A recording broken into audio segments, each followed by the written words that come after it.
ইয়েমেনে যুক্তরাষ্ট্রের ভয়াবহ বোমা হামলায় কমপক্ষে 23 জন নিহত হয়েছেন। তাদের মধ্যে নারী ও শিশুও রয়েছেন। এছাড়া আহত হয়েছেন আরও অনেকে। মূলত গাজা নিয়ে ইসরায়েলকে হুমকি দেওয়ার পরই ইয়েমেনের বিদ্রোহী গোষ্ঠী হুথিদের অবস্থান লক্ষ্য করে শনিবার 15 মার্চ হামলা চালায় যুক্তরাষ্ট্র। রোববার 16 মার্চ এক প্রতিবেদনে এই তথ্য জানিয়েছে সংবাদমাধ্যম আল জাজিরা। প্রতিবেদনে বলা হয়েছে, ইয়েমেনের হুথিদের উপর বিমান হামলা শুরু করেছে আমেরিকা।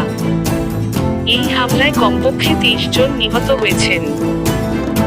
মার্কিন প্রেসিডেন্ট ডোনাল্ড ট্রাম্প সতর্ক করে দিয়ে বলেছেন, লোহিত সাগরের জাহাজগুলোতে হামলার ঘটনা ঘটলে নরক নেমে আসবে। আল জাজিরা বলছে, মার্কিন হামলার পর ইয়েমেনে প্রাণহানির সংখ্যা প্রাথমিকভাবে 19 বলে জানানো হয়েছিল। তবে হুথিদের সহযোগী আল মাসিরাহ টিভি জানিয়েছে, ইয়েমেনের সাদায় মার্কিন হামলায় নিহতের সংখ্যা 6 থেকে বেড়ে 10 জনে দাঁড়িয়েছে। নিহতদের মধ্যে 4 শিশু এবং 1 জন নারী রয়েছেন। চ্যানেলটি আরও জানিয়েছে, হামলায় কমপক্ষে 13 জন আহত হয়েছেন। এছাড়া রাজধানী সানায় আরও 13 জন নিহত হয়েছেন।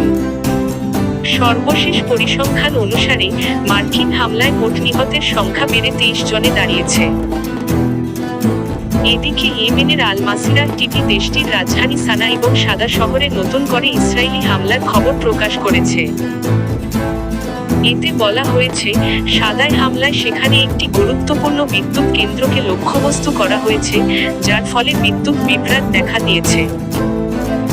ভিডিওটি ভালো লাগলে লাইক, শেয়ার, কমেন্ট করবেন। এরকম নতুন ভিডিও পেতে চ্যানেলটা সাবস্ক্রাইব করবেন। সবাই ভালো থাকবেন। আল্লাহ হাফেজ।